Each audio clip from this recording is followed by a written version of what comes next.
So I'd like to just put this in a little bit of context, because I think some of the journalists involved in these stories may be on the call today. I think most of you know that the polling around this issue has been changing, and it's rather sharp. Only 49% of Americans in an AP University of Chicago poll earlier this month. It was the NORC panel at the University of Chicago, along with the Associated Press. Only 49% of those who responded said that they would take a coronavirus if and when one were developed. And 20% said they absolutely would not. And only and another 31% were undecided. And then a Reuters poll, and again, if any of the journalists responsible for these stories are on the call, please feel free to raise your hand and ask some questions. The Reuters poll found about the same hard opposition. 14% said they would not take the vaccine no matter what. Another 11% said they were unsure but inclined not to take a vaccine. So Joe, before we get into detailed questions about the tool, I just want to ask, opposition to, mistrust in science has been growing, has been a phenomenon since the 1970s. It's been growing. Your data shows that it's, the amount of anti-vaccine messaging has tripled since the start of the pandemic. Clearly, public health authorities, state and local, federal, have spent millions of dollars and years trying to persuade people that vaccines are safe and effective. Here we have a vaccine that hasn't even come out yet. Clearly it's not working. So could you just say something about why are we losing? Why are the vaccine safety people losing so badly? That's a good question. Yeah, I think there's kind of a confluence of factors, but one of them is all of your we have allowed the education about vaccines and all of the information about vaccines to come from traditional public health authorities. That's the tradition in the United States. In public health, you're not trained to have an argument. You're not trained to have an opposition.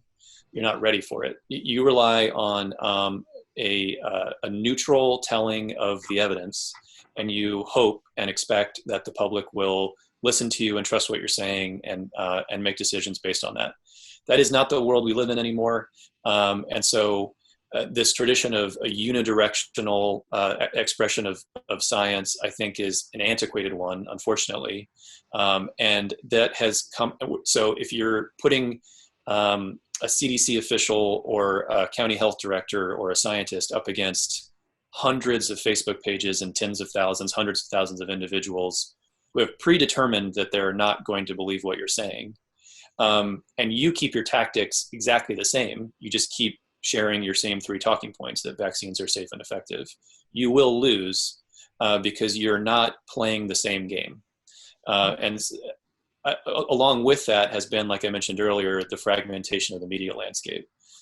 So, in a public health organization, they have oftentimes one person who's gone through media training and is allowed to speak publicly about anything.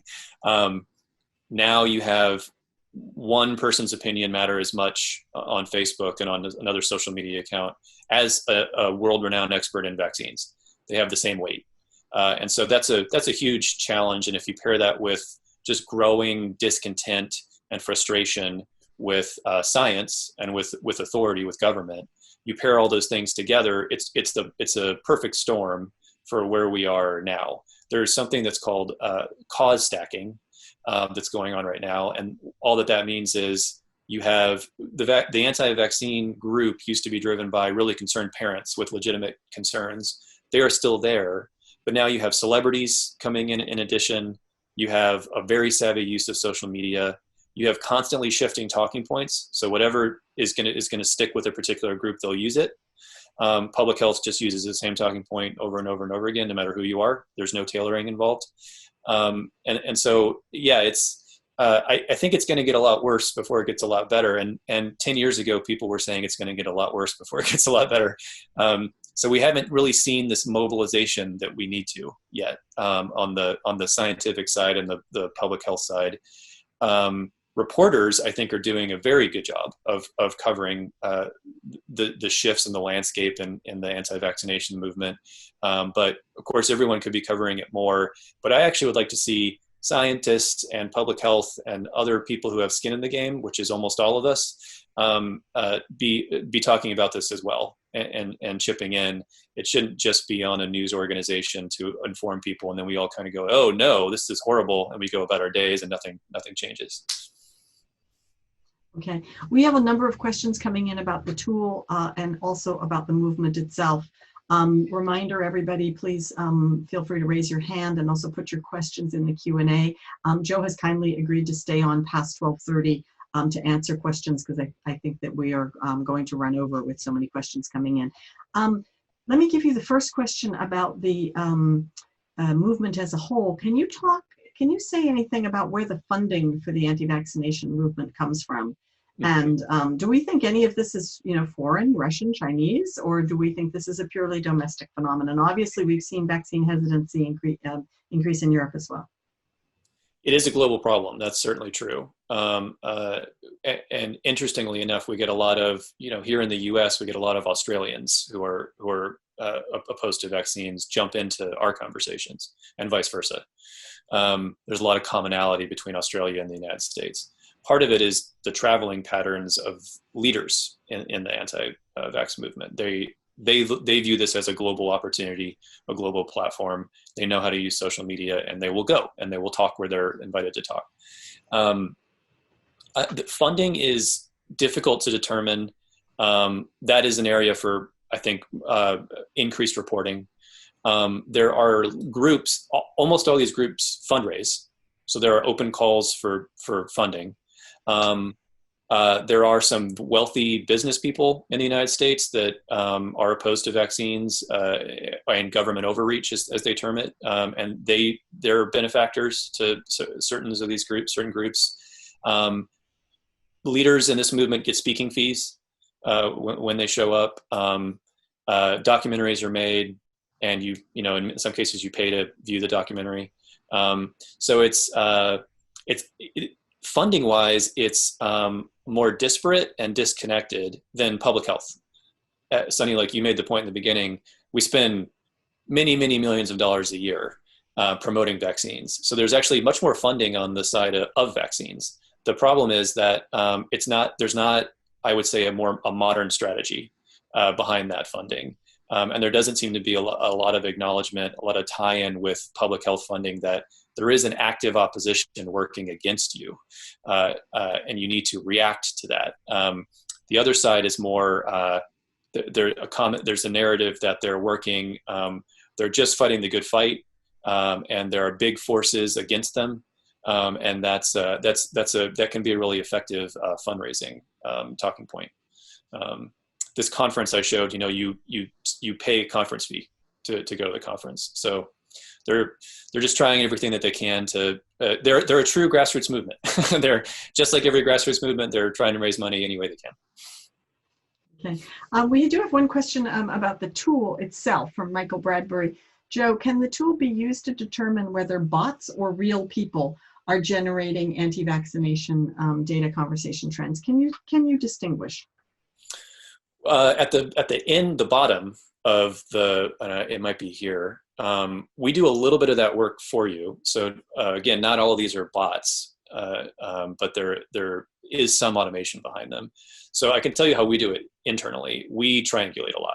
So Sunny had listed some of those other misinformation tools in the beginning. We use those tools. So we get a lead from our tool, and then we'll go and we'll triple confirm that an account is a bot, for example. And so just like any good researcher, you should never just use one tool. And so our tool is one of, like I said, a constellation. There are tools that are better than ours at using some math to help you identify whether a thing has a very high likelihood of being a bot. So I would use ours this is a tool that's helpful for understanding narratives and pieces of information that have a lot of traction right now and are being shared really widely.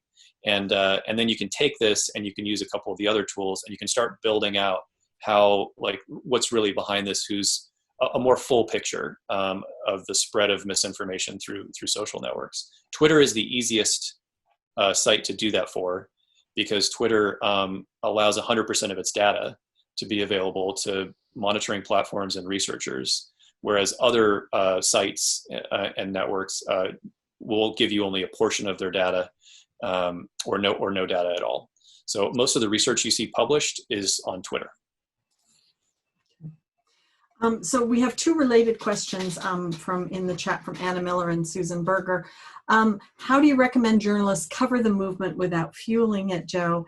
And how will this tool impact the influence of the anti-vaxxers, which I think is reflecting a concern that the more you call them out, the more oxygen you give them. How should journalists handle this problem? I can just tell you my personal opinion, because I'm not a trained journalist, but I do think we're past the point where we can no longer tell people who's behind the movement and pull back the curtain. There's a lot of concern about that up until now. But I think just actually educating the public about who is doing this, why are they doing it, what are their tactics, would be really helpful. We do that for other movements, other social movements, but I think the mystique around the anti-vax movement is a problem, because no one really, if people are aware of it, they think it's a problem, but they couldn't point you to really like who's behind it, where's it coming from. So there's been some good stories recently on tracking the spread of pandemic, for example, and some really compelling good work. And I think just more of that would actually be great. Tracing the funding, that's a big one. We still don't really understand where a lot of this funding comes from, because it's so grassroots. But this coming together and using owned platforms now in response to social media sites trying to monitor this better is going to become a much bigger issue. And so I think that's something to write about now is, are there podcasts popping up? Are they aligning themselves with, like, for example, conservative radio hosts or owners of conservative news sites? Is that happening? Because that's going to be much harder to do anything about. It's much easier to just, hide a tweet than it is to hide an entire news network. So yeah, I think those shifts would be an interesting thing to cover. Also, just their talking points change all the time. No matter who you are or what you care about, they have a talking point for you. So that would be also interesting to dig into, and that would be apparent in a tool like this. You could see week over week how it changes. Okay, so a related question to what you just said about the subgroups and the segmentation of various interests and concerns about vaccines. We have a question from Shannon Firth. Do you see any subgroups that are anti-vaccine in general, but pro-COVID vaccine? Or is it? Oh, interesting. No, we don't. That doesn't mean that they're not out there. But I haven't seen that. I saw some anecdotal coverage, stories of there were people shifting their opinions. But I at least in our data, I don't see that. That seems to be more anecdotal than reflective of the whole situation. Doesn't mean they're not out there, though. I just haven't seen it. Okay. Another question from Daniel Allen, Business Insider. The anti-vaxxers say they are too small of a population to derail herd immunity. Is there any validity to that? I think it's interesting. They'll, like any social movement, they'll use a talking point that is helpful in that moment. So there are other talking points that movement uses regularly that are about, we are so many that we can affect policy change. There are so many of us now. But when it's helpful to use a victim narrative, that's the narrative that they'll use. So yeah, I think there's nuance to that answer. There are a lot of them, and yeah. Okay. Question about the tools that I mentioned at the very beginning. I had a list of tools. I will post that. I can post that on our website. It'll be after this. First of all, this is being recorded. It will be posted afterwards. And we'll also be posting a list of some of the resources that we're referring to. One of them is from the RAND Truth Decay Fighting Disinformation Tracker, to the person who asked, where did I get the list of various tools? CrowdTangle, which is owned by Facebook. There's also Bot Slayer, Facebook Political Ad Collector, Hamilton 2.0, Hoaxy, Iffy Quotient, Information Operations Archive, Twitter Trails, and Who Targets Me. But again, that'll be on the resource pages for those of you who want to know more about that. And Joe mentioned that the difference among these is that his tool is curated, and some of these others are not. Okay, we'll be happy to also take some, if you guys want to raise your Zoom hand, I see there's one up. We'll take some audio questions. Okay, we have a question from Josh Epstein of NYU. Hi, how are you? Hi, Joe. Great work. Glad to meet you. On this question of could the anti-vaxxers undermine herd immunity? I'm an epidemiology professor at NYU, and we study these sorts of things. And to a first cut, you know, you need to vaccinate, assuming a perfect vaccine, and on a lot of other heroic assumptions about mixing and contact patterns and all sorts of other stuff. But the back of the envelope formula for this is you have to vaccinate at least 1 minus 1 over R naught of the population. So if the R naught is 2, then you have to vaccinate 1 minus 1 over 2 of the population. That's 1/2 of the population. So if half the population refuses, you're at a tipping point. It could definitely undermine herd immunity if less than 50% adopt the vaccine. And, you know, during H1N1 swine flu, we had about 50% refusal in the US. And, you know, I think it could definitely undermine herd immunity, at least through vaccine. So it's a very serious problem for the point of view of COVID containment. I think you put that very well. Yeah, another way another metaphor we could use is hesitancy is radiating outward from this group. Yeah. And it's eroding a lot of other things, trust in institutions, Yeah. Trust in science. And there are real ramifications. Anti-vaxxers are a huge proportion of all the protesters who show up at state capitals. Interesting. So it's really a separate, yeah. it's a separate contagion in its own right. I mean, the way we're modeling it is there's contagion of disease, there's also contagion of fear of the disease, but there's also contagion of fear of vaccine. And if the fear of vaccine exceeds the fear of the disease, people don't take the vaccine and the thing comes back. So, and this is observed historically. It's not an uncommon pattern in the history of epidemics. And unfortunately, I think it's a very plausible one for COVID-19. Yeah. Okay, thank you so much. I'm going to go to a question going out of order, but we have a number of questions about the pushback on anti-vaccine reporting. A question from Hannah Wiley. Hannah at Sacramento Bee, I think. So a lot of the pushback on anti-vaccine reporting comes from people who say these are quote unquote fringe groups. But given their funding mechanisms, their social media strategies, the organized conferences that you just showed us, the presence of, you know, very big celebrities and major, you know, influencers who are, by the way, as you pointed out in our last webinar, often making money from their YouTube videos and have a really good revenue stream from this. So really an effective business model. So given all these factors, is it still fair to consider and call this movement fringe? I think you could, yeah, I guess the politician's answer depends on the definition of fringe. But you know, you have 88% roughly of Americans who believe vaccines are safe and effective. Although that's eroding every minute of every day, I would argue. So if you only have 10% of people who do question whether vaccines are safe and effective, could you make an argument that that's a fringe? I would say even just taking those two numbers, 10% of a population is not so much a fringe. That's a significant number of people with significant influence. So I wouldn't say it's appropriate to call it a fringe anymore personally. I see why people do, but I think maybe that's not a very holistic understanding of the mechanisms of the movement and who's actually in charge and how they're organized. It certainly doesn't appear like a fringe movement if you're looking at how they're using social media, how they're organizing themselves, where money's coming from. It looks like the Tea Party movement used to look like, or a similar movement.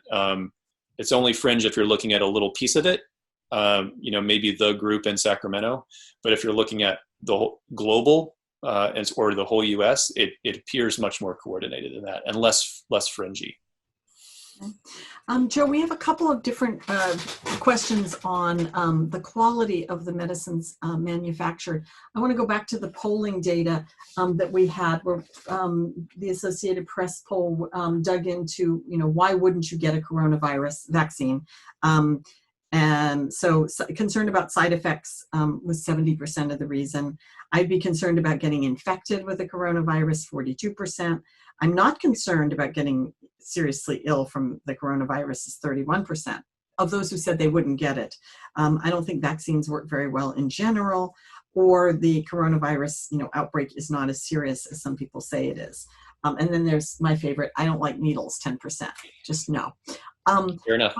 But there's also an issue that is being raised about the uncertain quality of medicines that are manufactured in India, the safety of the precursor components, whether the quality controls are there, and that combined with the appearance of a rush to get a vaccine approved raises fears that an unsafe vaccine is going to be rushed into production, separating the issue of whether that would be mandatory or not. Can you address that hesitancy, because there's just a fear that the vaccine will not be thoroughly tested enough and that before it is pushed out to the public? Well, I should start by saying my branch of science is not performed in a lab with beakers and vaccines being created. So I should start there. I don't want to portray myself as something that I'm not, but I am a public health expert, and what I would tell you is, coming from public health, is that there has never been in the history of the world more scientists, companies, and governments working on vaccines. And I believe Dr. Fauci and others when they say on camera, when they're being interviewed, that we're not taking half measures on safety protocols. It's that we got everything funded up front. And we have so many vaccines all under development at the same time. That's what accounts for the speed, not a flagrant disregard for safety. So that's what I believe. I have some familiarity with the process, so it's easier for me to understand that. I actually completely understand why people are worried, because you hear speed and you think speed does not normally mean just as safe. So that's understandable. But I think I personally would say that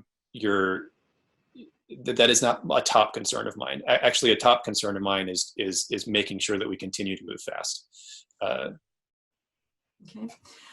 Okay, we have a question from Brett Dickerson in Oklahoma City. Earlier, Joe, when you showed the tool and you said that you had New York City and New York State, but you're going to be adding more localities.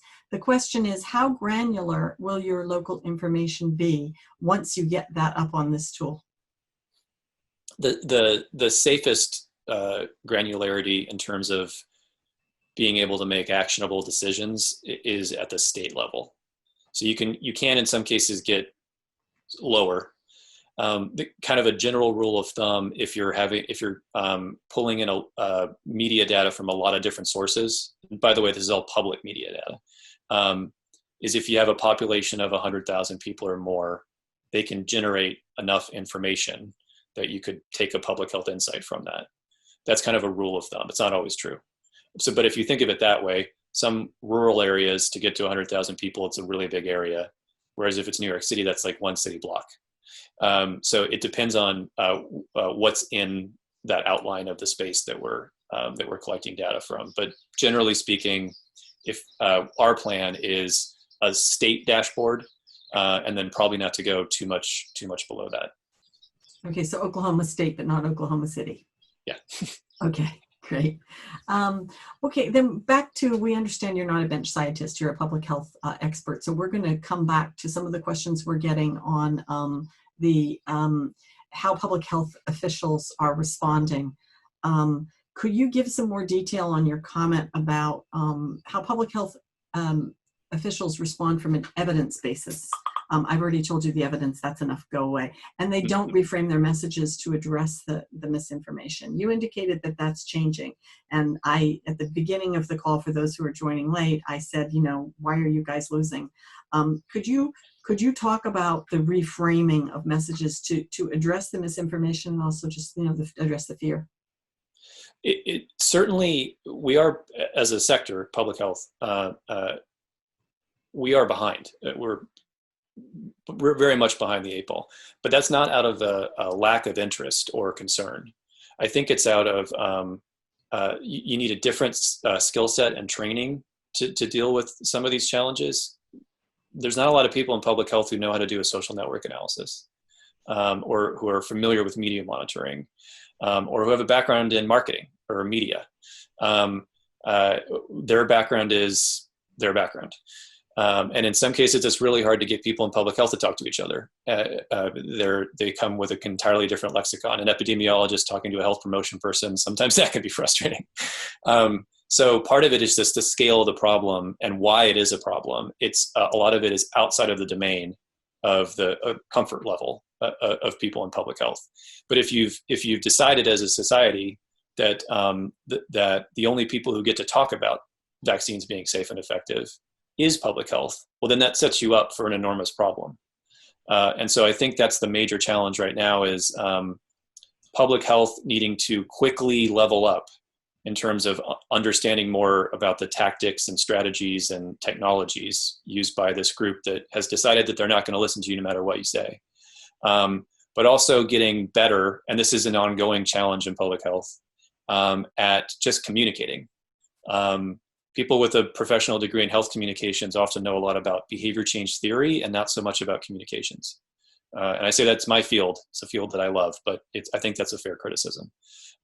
So I think we really need more cross-sector collaboration, and that's something that's said all the time, but I think that's very much true.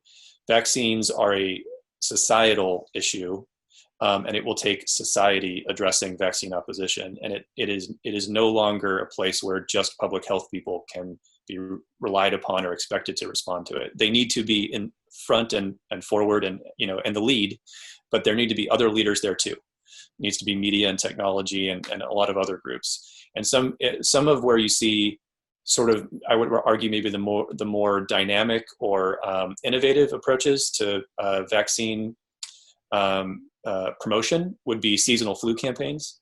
There's a lot that's tried there every year by hospital systems or state health departments around seasonal flu promotion. Some of it works, some of it doesn't. And there's not a lot of translation of what works into larger systems change that needs to go on if you have this active opponent, also constantly learning and iterating. Okay. So speaking of the societal response, question here from Susan Berger. How does the public health strategy adapt to dealing with how organized and determined the anti-vax movement is, particularly with an administration that does not appear to value science? There are some very serious structural hurdles to public health adapting to this challenge, and part of it's legal. A federal public health agency cannot legally partner with another organization, like a for-profit, for example. So there are structural things that are keeping us from adapting quickly and being nimble. A university, for example, is much better equipped at, I want to make a partnership with Facebook, or I want to work with a CVS. We need cross-sector collaboration. The CDC can't do that because it's showing preferential treatment to whoever it partners with, and it's leaving out everyone that didn't partner with. So we need to figure this out, and that's part of the reason I was saying public health needs to be at the table, but we can't rely on public health because there are some things they actually just can't do. So yeah, it's an enormous challenge. And I think the only way we get by it is more partners that are not tethered in the same way, have a lot more freedom in different ways than public health does. Okay. So speaking of partnerships, we have a question, Paul Dinsdale. Are there any strong links between US anti-vax movement and the UK group? I see former Dr. Andrew Wakefield's picture was on one slide from the United States. I think this also could come back to potential stories for reporters. It's a global movement. And just like viruses don't respect borders, the virus of misinformation does not respect borders. And it is a articulated strategy of vaccine opposition groups to fight globally. So they go where battles can be won, and they understand that social media is a global network, and so it helps them if thousands of Australians jump on and attack a pediatrician's page in the United States. That's great. That's another limitation of our perspective in public health is unless you're in global health, you almost never interact ever with anyone who's outside of the US border. So they have a global perspective, but we don't. And yeah, there are very strong links between opposition movements around the globe. They're really the only limitation that they face is a language barrier. So where you see groups most closely aligned is where they share the same language. There are vaccine opposition groups in every country, some more effective than others. And there was the question earlier, do you see foreign government interference? There are researchers who have covered that well, and yes, we do. I don't think it's out of a motivation other than to sow discord. So they're just looking for, well, this is an opposition group that seems to cause a lot of problems. Let's help it. Let's help fuel it. So obviously, especially during election cycles, and that's not information I'm sharing with you that's new. There's really good research that's done on that already. So we'll continue to take your questions. Joe has agreed to stay a bit longer to answer them, so please feel free to put more questions in the chat or raise your hand. Joe, I want to go back to something that you said at the very beginning that we didn't cover, which is that there are fewer than 200 leaders, verified leaders of the anti-vax movement in the United States, and yet they have an incredibly disproportionate influence. Could you talk about how you arrived at this statistic of 200 leaders? And in fact, can you, if you can you show us the data on that? Because I thought it was rather striking what a small group it in fact was, according to your tool unveiled. Well, we have a paper. So we pretty regularly go through the peer review process. So there's a paper that's about to be published on that topic specifically. But actually, it's not difficult to do that math. How we do it, it's actually extraordinarily simple. It's more about having the tool. So if you have a tool that lets you do a social network analysis, perform a social network analysis, whatever that tool is, and you just spend the time tracking information back to where it came from, you pretty quickly arrive at a number similar to that number.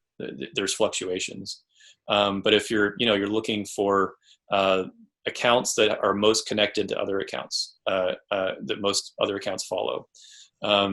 So I don't think we did anything particularly special there. It was more just, again, I think what might be new there is we're trying to pull back the curtain and just share what we're finding. And part of why we did that was it is an enormous movement, and it can feel impossible to wrap your head around it or do anything about it or address it. But if you really look at where talking points come from, it's a finite and readily identifiable group of individuals and accounts. That's not going to help you.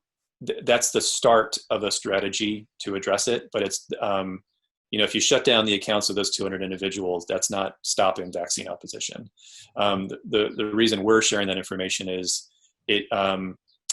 there are 50 health commissioners. There are 50 state health commissioners in the United States. So you don't always need thousands of individuals to make something important. You just need people working together who have influence. So I wouldn't, my point was not, this is easier than it appears to tackle the problem. My point was if you're trying to figure out where stuff is coming from, it's not as hard as maybe you would think. Another specific question to the tool, Joe. Minority groups are hit especially hard by COVID-19. Can your tool be used to better understand which ethnic and/or geographical communities are most active in the anti-vax movement? Oh, yeah, And if so, would you mind showing us how you could do that? I couldn't do it on this webinar because that's kind of a lot of back-end math and time. And it's not set up to show that at the moment. But the real quick answer, and this won't come as a surprise to anybody on the call who uses this data, your limitation with this data is how good the data is and how much metadata is attached to the data. And you have to do some, like I said, triangulation earlier. There's an art to this as well as a science. And so in order to arrive at the answer, what is circulating most often, for example, like in African-American populations in a particular state, you would need some market research in addition to public health research. You would need to know where do particular types of people over-index and where they get their information. And you would have to start connecting dots that aren't going to be right there for you in the machine learning. That's where your human researcher would have to do some assist. So you can answer those questions, and we have before for other topics, but it's not as simple as it just sucked in the data and it told you. It's more complicated than that. Okay. Question from Benjamin Edelman, Business Insider. I've heard a clinical researcher describe those with vaccine hesitancy as having the right idea with the wrong data. This researcher mentioned that while medicine weighs pros against cons for a sick population, vaccines measure the same for a healthy population, so the researchers developing vaccines have the same concerns as the anti-vaxxers in the sense that the risk tolerance is extremely low, unlike, say, chemo, which has profound side effects but still worth it due to the sickness. So do you have any research as to how to get the anti-vaxxers to attend to the quote-unquote right data to assuage their concerns and see scientists as allies rather than enemies? If the people are studying this constantly, I have not personally seen anything particularly compelling. I see a lot of small scale studies with a range of results, but it's an enormous problem that we don't yet have an answer to. So not to continue to elaborate, but the short answer is there's no shortage of studies on that topic, on your question. I don't think there's a good evidence base, like these 10 things always work, or like these large scale studies were really effective. You can point to that in other public health topics, but we're really struggling to figure out how to more effectively engage with people who are hesitant about vaccines. And there is not a lot of evidence there that points to what works. There's some. It's not that there's nothing. It's just that there's not a lot. So in that context, Joe, could you discuss a little bit the paper by Brendan Nyan? By the way, these resources that we're discussing will be in the resource page, and you can look up this Nyan paper as well as others. This was the 2014 paper that basically said, you know what, nothing works. So they randomly assigned parents to give one of 4 interventions. They sent them lack of evidence about MMR causing autism. They sent them text information. They showed horrible pictures of children who had, healthy children who had diseases that were prevented. And then they had a terrible narrative about a baby who almost died from MMR. And they tested in a randomized control trial, they tested how these different messages played. And the conclusion was that nothing worked. So that was 2014. Is there anything that you can tell us about what's happened since the Nyan paper in 2014 about what does work? I would actually this is just, again, my personal opinion, but there is research out there, and I can send that along for you.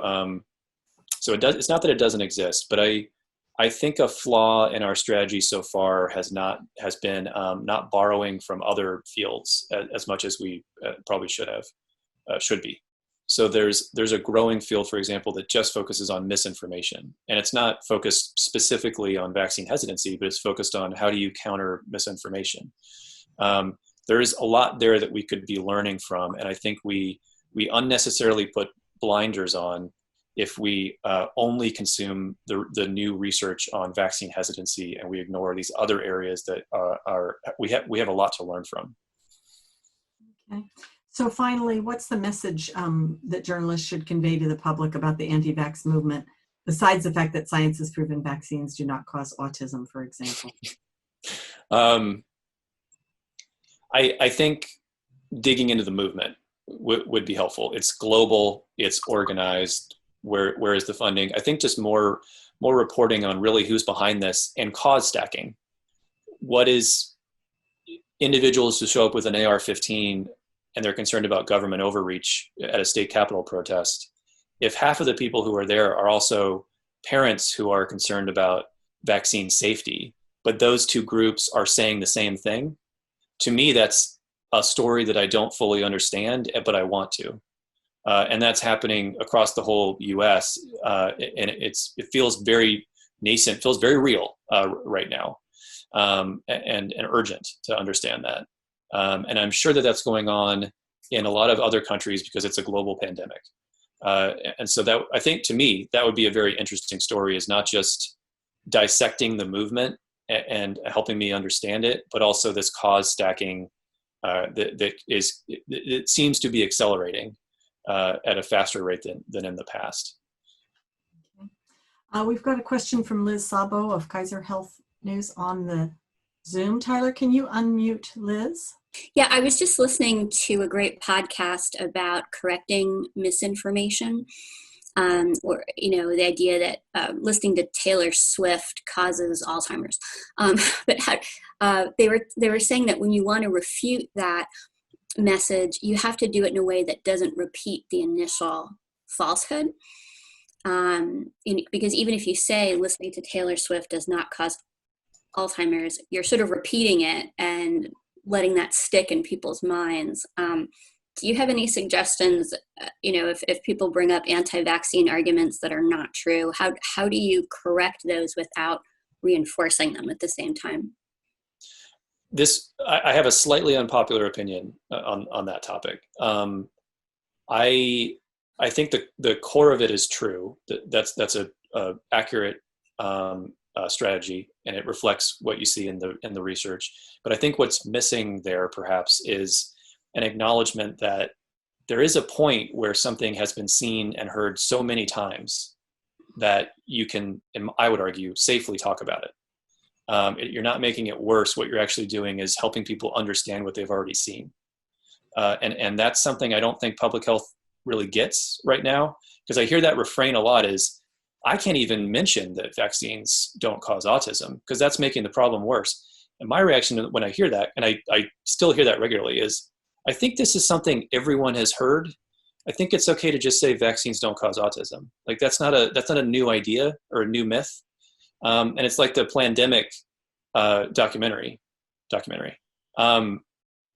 That was seen by many, many millions of people really quickly, talking about why what it purported was true was not true is a public service and important for people to understand.